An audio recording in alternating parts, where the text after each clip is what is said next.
Welcome YouTube to the Pawn Man channel. We got another great video. There's some wild deals coming in here, some really interesting stuff to take a look at. A little bit later, I'm explaining that I spotted a coin scam at the grocery store. We'll talk about that. And then after that, we're gonna be answering viewer questions. Be sure to post your questions in the comment section. Subscribe to this channel if you haven't already done so for more great videos and updates. Let's get into a great video. Let's take a look. Okay, so I visited my grandpa. He used to own a jewelry store in Scottsdale, Arizona. Okay. He was 98 and he was giving away a bunch of stuff. Okay. Stuff that he had made with his artists at the time and stuff that he had made for him throughout the years and whatnot. That is like a... I don't think this is gold. That's like a card holder of some kind. Sure, yeah, like a paperweight. Yeah, cool. You got it like a... That's cute. Like a for poker and that's whatnot. Definitely 14. This might be gold filled. It might be 10. That's sterling. We'll test this one. Okay, that's not gold.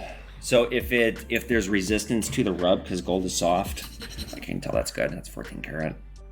Or actually, let's put acid on it. It might not be. Some kind of gold in there. Might be gold filled. This is 14 for sure. Okay. So this is just a small amount of gold. That's costume. I don't think that's gold. No, it's not. That's copper. I would be at 500 bucks for this stuff. 500? Yeah. Okay. Is it possible? Can I think yeah, back, absolutely. come back? No, I'm not Cool, pulling, yeah, I'm not yeah. pulling the gun out and putting it to your Oh, no, head. yeah, totally. I was like, hey, I wonder if this stuff is even worth it. So, can you tell me, like, what... Most of it's this, it's sterling silver. Yep. Worth about $12. I bet he was charging a couple $100 for this because it's custom. It's just, Yeah. I don't, secondhand. I don't really do much. And then this is just a tiny amount of gold. It's gold filled. It's probably worth about $10. Got it. So I got my card right there. My name's Evan. I'm the owner. And then I got my offer on the back. Cool. If you want to shop it, if somebody's got a higher offer, I'll try to beat it. I doubt they would. It's okay.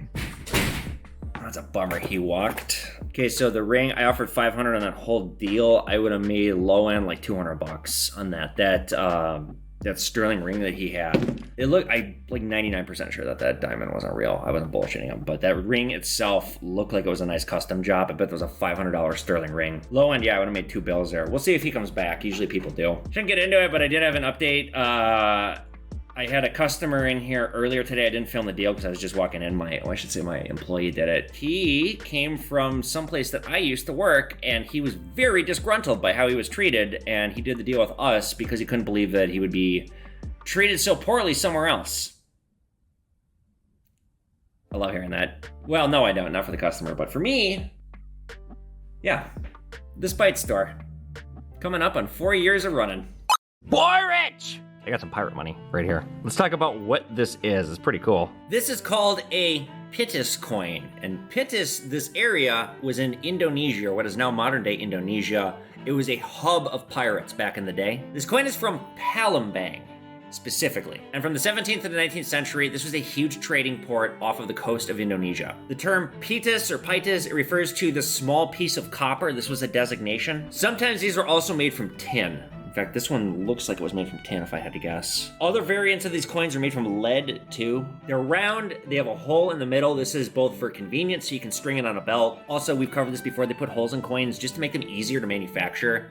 It reduces the surface area of your coin. You get to use less material to make your coin. It's just more convenient to mass produce coins with a hole in the middle. Since Palembang was an Islamic kingdom, you'll often see the words Muhammad or other Arabic or Islamic phrases, names on there. You also see Allah. It's another common thing to see. These coins are also easily traded with China, which was then and is still now like the dominant trading force in that region. And as we've talked about before, coins like this, these were not the only coins in this region. You had coins from all over the world flowing now all throughout the world, particularly from the Spanish Empire. But this is a really common coin that you were gonna see back in the day. It wasn't expensive back then. It was easy for small transactions. These were also used by pirates. Pirates loved these. They preferred gold or silver for obvious reasons, but there were a few different pirate gangs that were commonplace in this region. There were the Bugis pirates. They were active in what is now the South China Sea. They preyed on European ships particularly. Their vessels were known as pinisi, and these were both pirates and they were merchants and traders too. They're like, all right, let's go trade with this ship. All right, let's rape and kill everybody on that ship. All right, now let's go trade with that ship. There were also the Orang Laut pirates. Some of these guys were allied with local rulers. Other ones were independent. They would basically stop your ship and make you pay a bounty, or it's like, okay, or you're all gonna die. And then also there were Chinese pirates, the most famous of them being a woman. I'm sure you've heard of her. She was the pirate queen of the sea back then. Her name was Jiang Yi Sao, and she had a massive pirate fleet. She was extremely powerful for her day. And sometimes her fleet would work with the Bugis pirates too. Pirates were very problematic to the European trade routes. Not only did they lose items and men from pirating, but it just disrupted trade, it disrupted supplies that were needed, it screwed up economies. The Dutch in particular really wanted to combat piracy. They would establish ports in the regions specifically to dispatch warships to do battle with pirates and kill them. So this is pirate money because there's a very good chance that this passed through a pirate's hand at some point in its life. Very much like with Morgan silver dollars, one of the aspects I love about Morgans, I like thinking about because it was the coin of the Wild West, largely. How many gunslingers died with a Morgan in their pocket? You know, and afterward, that coin has flowed through history, and then it flows into my hands, and I have the same coin that was in some famous gunslinger's pocket. You know, it's oftentimes very, very hard to prove something like this. You'd have to have documentation, but there's a very, very good chance this was once in a pirate's hand. It was enough of a chance where NGC designated it pirate money. So I was standing in line at the grocery store up at my friend's cabin where I just got back from. My friend's unloading the cart and I'm not really helping. I'm kind of looking at the various magazines and I pick up this because I'm endlessly fascinated by this story. But as I'm flipping through this, there's a reason I bought this. It's not because I'm super interested in all the juicy details of what P. Diddy allegedly did. I spotted this, and then I spotted this. So let's take a look at each of these, because these are really problematic, and this is one of my favorite things about making content is educating people and warning them about this shit. Jewelry is a scam, as I talk about all the time. So, $100 for these little pieces of copper. Frankly, they're ugly, one, two. Copper, solid copper with 18 karat rose gold plating. This is worthless. So we have, in my opinion, scam, quote unquote, one, and then number two, of course, we have a coin one. What do we get here? You have $52.79 plus tax and shipping. If you tell them this promo code, it's $19.95. Wow, 60% off. And you're only limited to 20. What do you get for this amount of money? You get a worthless copy of a US piece of currency, a super common beat up silver certificate that's worth maybe $3, $4 tops. Not two, but one steel cent, which I buy for 2 cents for, they're worth about 4 cents. And then one buffalo nickel worth tops $2, $3. And do you get a Morgan? No, you get a 1 ounce bar of copper with a Morgan design. It's a bar of copper. It's worth tops $1. And then you get a 1/10 ounce silver ingot. Oh, and don't forget here, you get an arrowhead too. This shit, everything you're getting here is worth tops like $8 or $9 tops. So if you're getting the promo code, you know, they're charging you tax shipping, you're probably looking at about, I don't know what they charge on shipping. I would guess you're looking at probably $25 to $35 for that. So hugely overpriced. But if you're doing this amount, I mean, you're getting mega hosed here. And if you watch me on TikTok, you know, I warn about this stuff all the time. That's boomer shit right there is what that is. When you're buying coins, that's not how you buy coins. You buy coins by taking the time to learn about coins, going to shops, going online, doing your research, knowing what something's worth, what you're buying, educating, familiarizing yourself. You're not buying some random kit bundle with a bunch of crap in it, like that just screams somebody who's being taken advantage of. That's boomer shit right there. That's the kind of stuff that when it comes in here, I gotta break it to you. Not only is Grandpa dead, but cable shopping network fucked him before he went into the ground. So just keep in mind, you guys, if somebody's soliciting to you either via telephone, you get a cold call from somebody like we found in the last video with that guy trying to sell those Proof 70 Eagles for $500. They were worth like no more than $100. Or if you see it online or late at night on TV of like cable shopping network with a 1-800 number, don't buy it. Don't buy it, you will lose your money. I often get the question, is silver silver? Does it matter? Yes and no. If you're just stacking, it doesn't matter. Meaning you're just trying to get as much of the commodity as possible for the best price point possible. But if you're getting numismatic or collector items that do hold their value like these, then it does matter. Because each of these are all pure silver. These two are 2 ounces, these two are 1 ounce. But each of these is worth more than its silver value, quite a bit more. When you're going into a shop like mine, if you spot items like these and they're just a little bit over the metal price, you should definitely buy them. Because if you send them in for grading, like we're gonna talk about here in a minute, you can definitely make some money. A lot of this stuff is worth quite a bit more than its metal price. And oftentimes dealers either don't know or don't care. Their bottom dollar, how they operate their business, is in, out, in, out, in, out. They're not trying to maximize every penny. For me, these are great items, A, for education, be for resale and whatnot. It's one of the most popular places I sell these, so these are worth grading and see. I mentioned this before, I do have a deal with NGC, so I make videos for them, and they gave me grading credits, so we're gonna be sending these in. I spotted these, another dealer knew what they were, they just gave me a good price because their business works differently from mine. They just want to flip stuff. So we have a 1992 1-ounce silver kookaburra, a vintage one. Kookaburras are made in Australia. These are government bullion. These are some of the most collectible and desirable bullion pieces out there, and the vintage ones can get pretty expensive, especially if they grade well. So we have a 92 1-ouncer. We have a, I think this is a reverse proof, 2015 2-ouncer. We have a 1990 1-ouncer with some unique toning, and then we have a 1992 2-ouncer. The 2-ouncers are way more rare than the 1-ouncers. Let's kind of quickly look at these under the microscope. All right, so we have the 1990 first. The problem with bullion, it's made to be uncirculated. Most of the examples out there are uncirculated because bullion pieces are not usually spent, or like you'd be insane to spend this at a face value. So you're buying these not to spend them, or at least not to even take them out of the tube. So most examples are gonna be pretty nice. That said, if this score is a 70, this is worth quite a bit more than the silver value. This one's got some unique toning as well. Now it's a little hard to tell because it's in a case. I don't want to take it out of the case. All these scratches you see are on the case. The only thing I don't like is that right there. That's enough to knock this off of being a score of 70. I think this one's gonna score probably a 68, making this worth, I don't know, about $100. And we are playing Guess the Grade here, if I didn't mention that. So I want you guys to post your guesses in the comment section. When I get these back, I will do an update. And I am, just so you guys know, I am behind. I'm aware that I've done a lot of Guess the Grade. I haven't posted a part 2. Look for those videos on my social media. I will be doing follow-ups. I just neglected to do so. And part of the case is too, I did the video for Guess the Grade. I put it in the back with the forms, and then the form, like, they just didn't get sent out because we got buried and distracted in work. So here's the 92. Initially, this one looks nicer, except see that right there, right above the A? Yeah, that's right there. It's being eliminated from being a 70. And the reverse with Miss Daughter-in-Law Killer. Okay, that I don't like.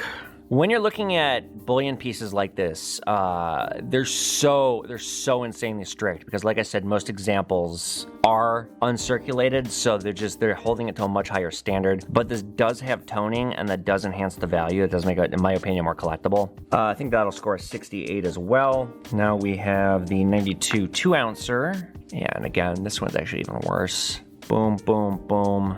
Actually, second thought, I think the 92 2-ouncer is going to be a 67. I think this will be a 67 as well. Yeah, maybe even 66 because of that. Decent amount of wear. For a bullion piece anyway that's meant to be uncirculated. And the last one, that's pretty inconsequential. This one's the nicest. It's also the newest, so it's had less of a life. This one's got a really good shot at being a 69. So I have roughly $209 into these. If these score right, I'm probably looking at about $500 out. So again, do keep in mind, if you have grading credits, if you don't have NGC, do get it. It's who I use for coin grading. I think they're the best. And if you get the right date, you know, the resale one, you can find a buyer naked. All of these I could get more than what I paid for initially. But if you send it in and it grades right, well, you can have a home run. It won't happen, but if one of these scores is 70, we're looking at a couple $100. So, you know, maybe we'll score 70. We'll find out. I don't think so, but post your guesses in the comment section and check back in a future video for an update on what these scored. What's going on, you guys? We're Between the Pond. I'm Evan, and I am filming this for the second time. I have kind of a funny story first off. I've been using the sea salt spray on my hair. So earlier this week, I went to my friend's wedding this past weekend and it turned into like a 5-day fiasco. We went up to my friend's cabin. It was so good to see my friends. Congratulations to my friends, Jimmy and Amy, who got married. I was the best man. It was an honor to be there and be given such a role in the wedding. But so a lot of fun. It was all my high school friends back in town. I haven't, that gathering of all my friends together, I think it's been like 8 years. Another friend of mine got married. Ton of fun. But anyway, so I was a few fries short of a Happy Meal when I came back to work here. And this week, God, I've had terrible hair all week. I had a hideous wardrobe malfunction the first time filming this. And like, I didn't realize just how bad, like, I like can't put that shit on the internet. My hair looks so bad. Like it just, so like this morning, I'm getting ready to come in here. It's Saturday right now. And I look at like I'm trying to do my hair and it's like not like looking good. It just looks ridiculous. I'm like, what the fuck? I just started using the sea salt spray. It usually looks good. And I looked at the bottle. I'm like, God, you know, this bottle, kind of thing that this bottle got smaller. Oh fuck. I've been using my camera lens Cleaner my hair. Announcements, I don't really have much. I've been spending all my time getting ready for my trip to China. I just hired a new person. It's been his full complete first week. It seems like he's doing a great job. So I'm back to 3 people here working in the store, and then I got a packager, so I'm kind of starting to rebuild my staff. I'm probably not going to hire anybody else until I get back from China, because I think this is probably all I'm going to need is 3 people here in the store. One, you guys, pawnmanstore.com, we're working on revamping it. I'm aware it's kind of like falling off, but like it's not, I haven't updated it recently because we've been so busy, but we're not really doing eBay anymore. Everything you see on eBay is like, we're just not really going to be replenishing it because I'm not buying antiques anymore. And then the focus is to be revamping pawnmanstore.com. Head there, you guys, if you want to get bullion. I do have the best price on the internet. I make damn sure to check I do. Everybody who listened to me, the metal markets this week have exploded. Silver was up $2 yesterday. I think that's probably the biggest silver gain I have seen in my career. And this is all in line with what I predicted. I really think we are closing in before New Year's at gold at 3,000 an ounce and silver at 35 to 36 an ounce. Silver, I think, will be 40 an ounce within 6 months. It's not too late. Head to pawnmanstore.com to get some precious metals. If you've never bought it, just buy a little bit. Buy 2 ounces. It's free shipping. I don't dick you around like the big box stores do with hidden fees and shipping fees and all that bullshit. Not a bad idea to get some. Head to pawnmanstore.com. Other than that, you guys, I don't really have anything. I had a great weekend and I'm back to work. I'm working my ass off. We have construction going on here right now too. If you want to come to my store, we are still open during construction. Minnetonka Boulevard, the main street here, is blocked off and it looks like you can't get here. There's a back way to get here. Ottawa Avenue runs this way, and there's a back apartment complex. You can just cut through that and get in here. I put a map on my store website, sopgoldsilverstore.com. So just know, you guys, we are open, and remote deals, you guys, I haven't gotten one in a while. They're always a thing. If you have stuff to sell, reach out to me. We will pay you better than anybody you're going to bring your stuff to. So with that, you guys, let's get into the questions for the second time. All right, question 1 is coming in from Pangsia7994. Says, what was the random CCTV footage of that weird Chinese guy? I don't think he was Chinese. From what I've been told from other people that saw the video, he might be a member of this weird cult that is a war crimes denier of the Imperial Japanese Army, and whatever the guy was doing, he was definitely trying to hack into my Wi-Fi. It was scary. I started getting really worried. I was watching this guy with both eyes. I was worried he was gonna pull out a gun or something. Apparently, somebody who saw him said he was rocking like this in his car for over an hour, like way out back here and like in a side lot before coming into my store. So yeah, that scared me. And you guys, like, I still get a lot of threats from this. There's a reason I'm hiring private security when I go. I think China is going to be a lot of fun. I'm not worried about my own safety. It's a very safe place. But I am worried about some of the crazy people that I pissed off because they still stalk and threaten me to this day. And yeah, I'm just not taking any chances with my safety. Question 2, coming in from T-Money3. What are your thoughts on silver ETFs? I do not recommend buying those. If you're gonna hold precious metal, not the idea of it, not something that's traded. When they do a silver gold contract, when you're buying the paper side of it, not the physical commodity, there might be 1,000 contracts on 1 ounce of silver. You don't know. It's a lot of monkey business. A lot more can go wrong. If you really want to get into precious metals on the stock market, you can buy a mining company stock. Generally, mining companies, their stocks do pair with the price of precious metal. And if you get one that pays a dividend, a lot of them do, well, there you go. Dividends are great. So that's what I'd recommend. I wouldn't recommend getting silver ETFs, but that's just my opinion. Question, let's see here. Question.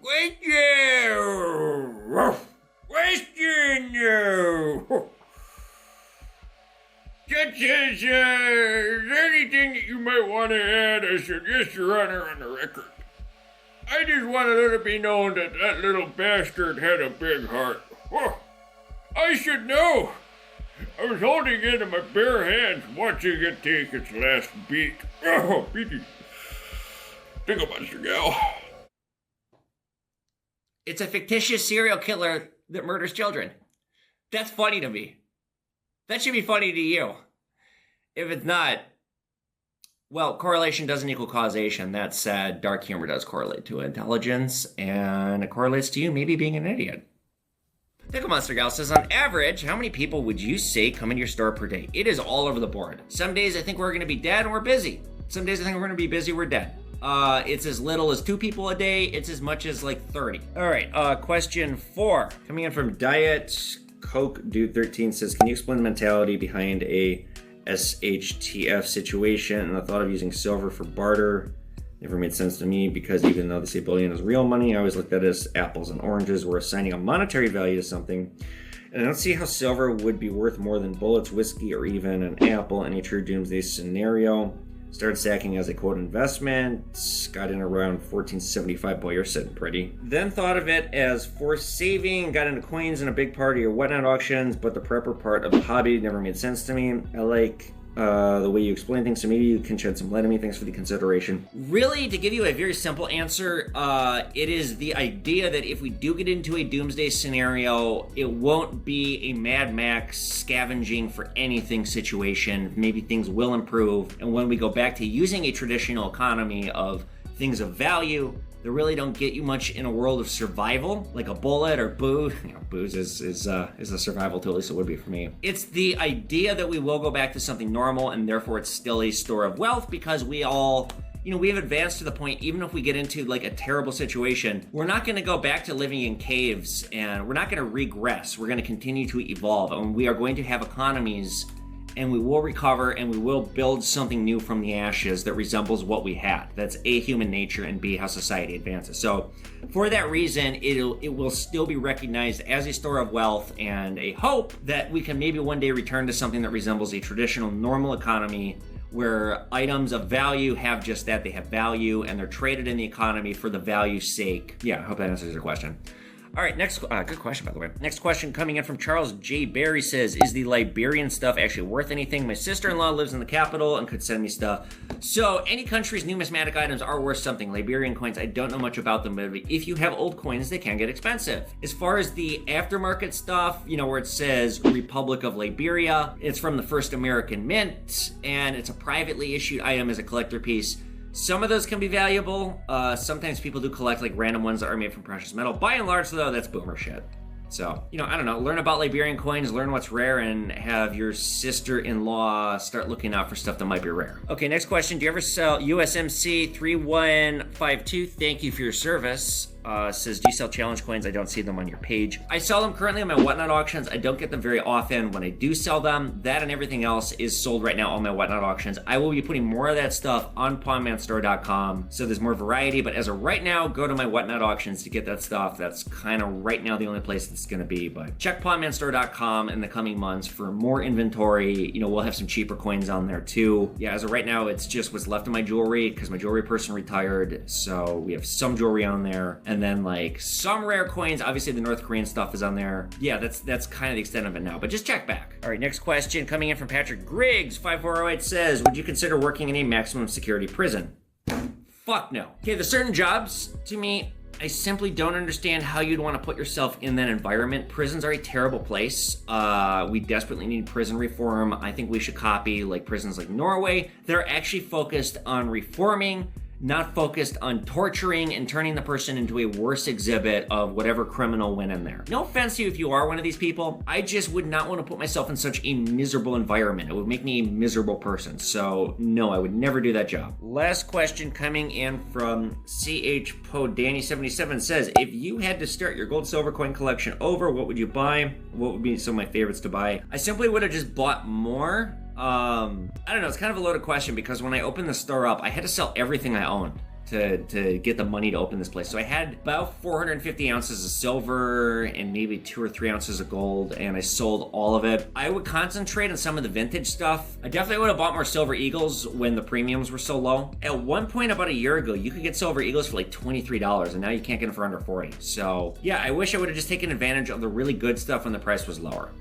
All right, with that, you guys, if you don't follow this channel, if you don't subscribe to it, please do. Post your questions in the comment section so I can answer them on the next Between the Pawn. I will be going to China soon. I've decided what I think I'm going to do. The documentary, it's not going to happen. It's going to be too expensive, and I'm not going to be able to find the full crew that I need. And, I have a background in filmmaking, and there's one thing I know about making film. There's no half measures. You don't want to half-ass something. You're going to have a half-baked product, and it's going to suck. It was just too much money on the line, so what instead I'm going to do, I'm going to bring some cameras, and and I'm going to be uploading my travels hopefully once a week, and you guys can check and see how I'm doing, and that's what we're going to do. Head to pawnmanstore.com to get some precious metals at the best price. You can also get my books there. I sign every copy, or you can get them on Amazon. We also have the Pawnman Bullion Club and lots of other great stuff on pawnmanstore.com. Share these videos too, so I can get some more views, because this channel, I am having a hard time growing it. And with that, you guys, I will see you back here for another great video. The Halloween episode is coming up soon. Next video. So I got my topic. Look for that. I'll see you guys later.